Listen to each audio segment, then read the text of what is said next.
مجھے بڑی خوشی ہے کہ میں یہاں آیا اور آپ حضرات نے میرے ساتھ محبت کا معاملہ کیا۔ ہم انسان ہیں، ایک ماں باپ کی اولاد ہیں۔ ہمیشہ جمعیت علماء ہند اور ہم دنیا کو یہی پیغام دیتے ہیں کہ آپس میں بھائی چارے کے ساتھ رہنا چاہیے۔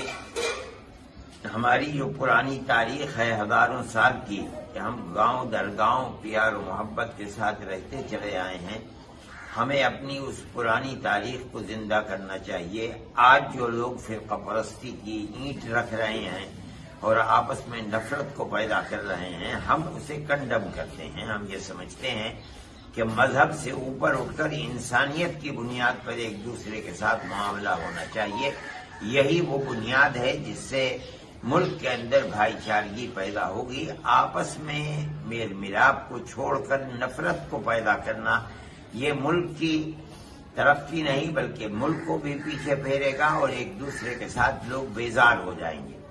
جس طرح ہم ہمیشہ سے ایک دوسرے کے ساتھ بھائی چارے کا معاملہ کرتے تھے، ہمیں آئندہ کے لیے بھی اپنی زندگی اسی طرح گزارنی چاہیے۔